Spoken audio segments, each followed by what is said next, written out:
Bonjour, ces derniers temps, les scientifiques nous ont rappelé que le Soleil était entré dans un cycle d'activité très intense et que le pic sera atteint dans le courant de cette année.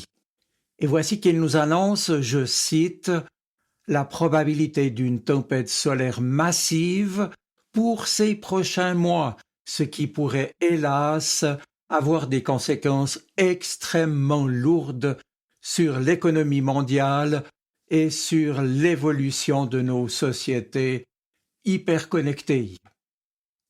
En conséquence de quoi, les spécialistes évoquent des interruptions des systèmes de localisation qu'on appelle aussi les GPS, des pertes de signal de toutes les communications, avec notamment arrêt de la télévision, des ondes radio, des télécommunications mobiles de nos portables, des services Internet, des guichets automatiques, des services de cartes de crédit, ainsi que des communications militaires ou publiques stratégiques.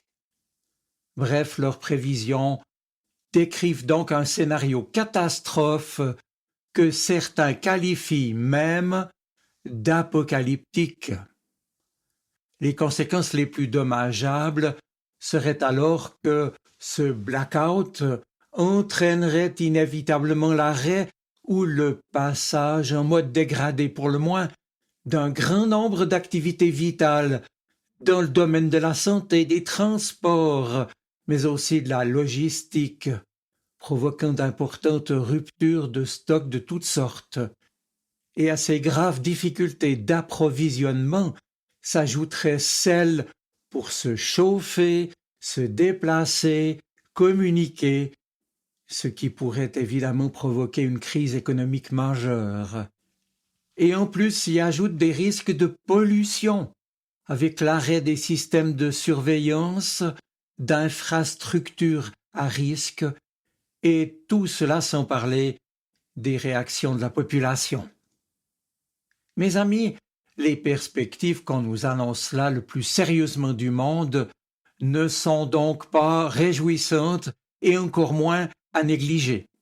Et puis, par ailleurs, il y a tant de mauvaises choses qui nous conduisent à désespérer aujourd'hui, à croire que tout sera un échec final. Mais relevons la tête. Nous, chrétiens, nous ne voulons pas, telle l'autruche, nous cacher la tête dans le sable, mais lever les yeux vers celui qui sait toutes choses et qui tient nos vies entre ses mains. Certes, il se pourrait bien que nos belles années soient derrière nous pour ceux qui en ont connu, bien entendu. Nous ne pouvons continuer à construire la prospérité et la croissance de certains aux dépens des autres qui en payent le prix. Nous ne pourrons longtemps encore exploiter les ressources de notre planète sans que nous ayons à en mesurer au quotidien les graves conséquences, et nous le faisons déjà. Nous ne pourrons encore longtemps nous tenir à l'écart des conflits que les puissants fomentent au mépris des plus faibles pour accaparer le peu qui leur reste.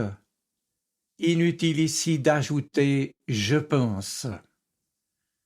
Cela dit, ce qu'il nous faut proclamer, c'est que notre avenir n'est pas inscrit dans une fatalité, ni dans les conséquences dramatiques de l'orgueil et de la folie de ceux qui prétendent conduire l'histoire.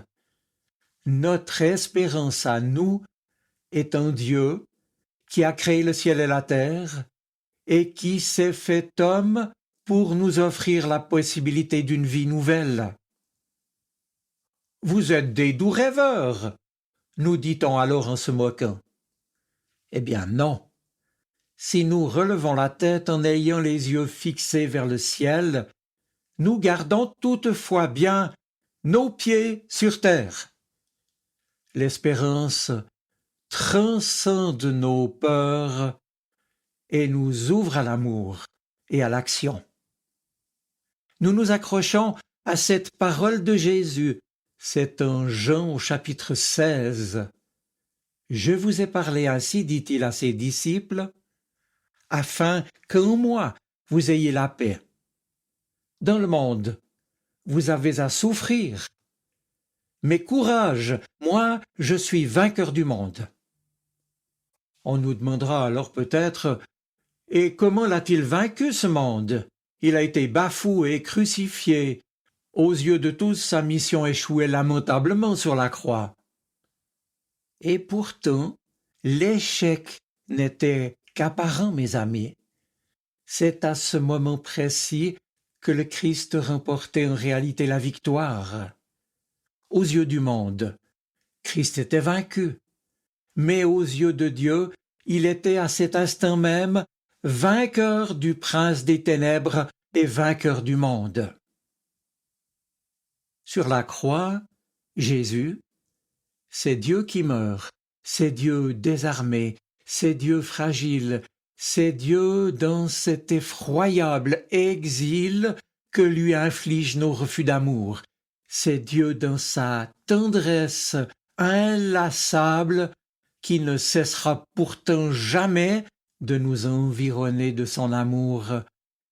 La croix, c'est Dieu qui meurt et qui révèle l'immensité de sa générosité.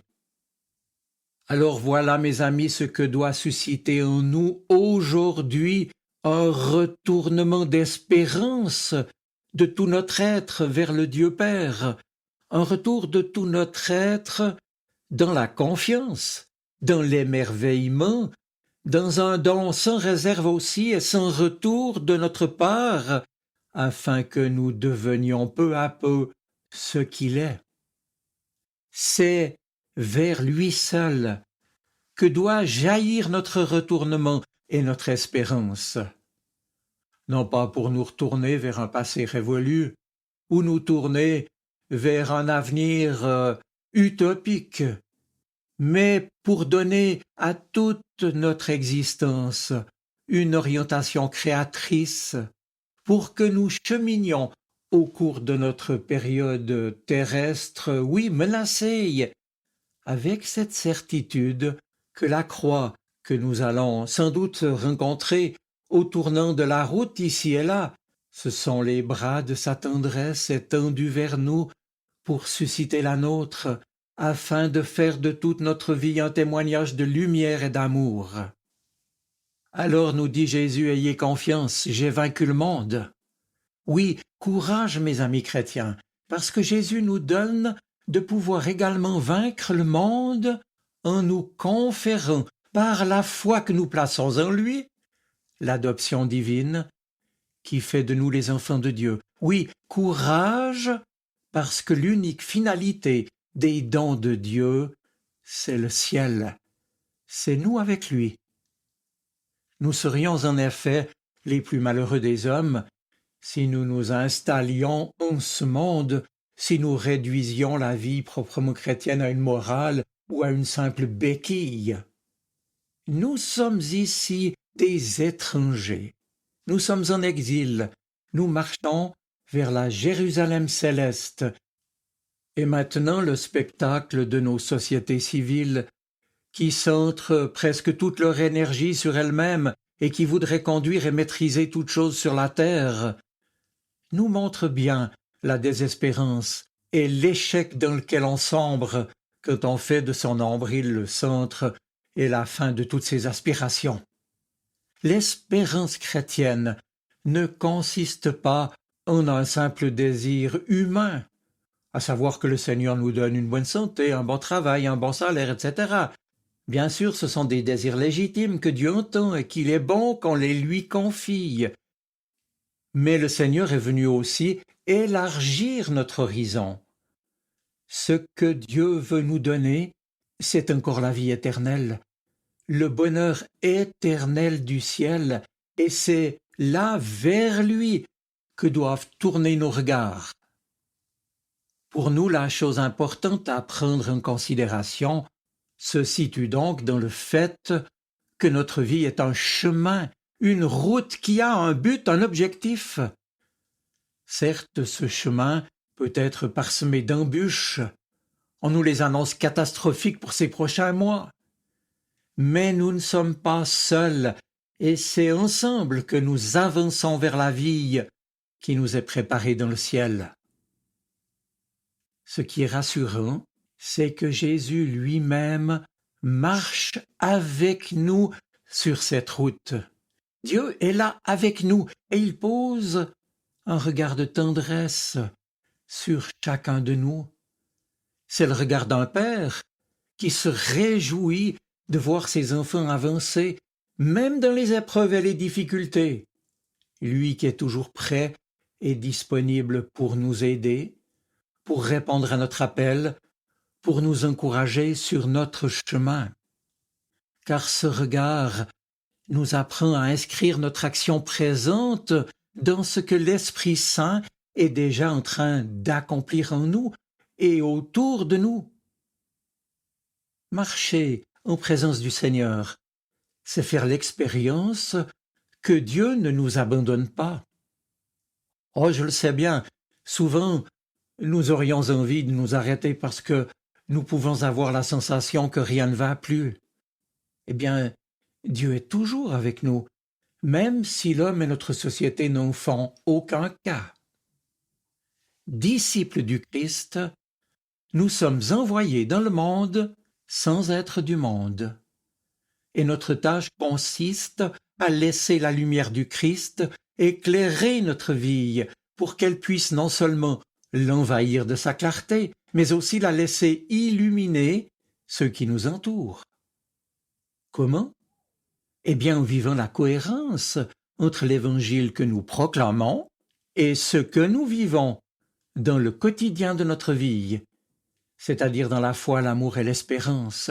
Oui, l'espérance possible en raison de ce que Dieu a fait en nous et qui nous engage à aller de l'avant dans notre vie. L'espérance née de l'Évangile, en effet, ne consiste pas à attendre passivement que les choses soient meilleures demain, mais à concrétiser aujourd'hui la promesse de salut de Dieu.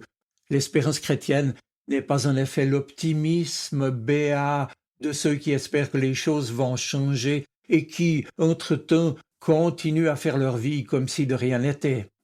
Mais elle consiste à construire chaque jour, avec des gestes concrets, le royaume d'amour, de justice et de fraternité que Jésus a inauguré.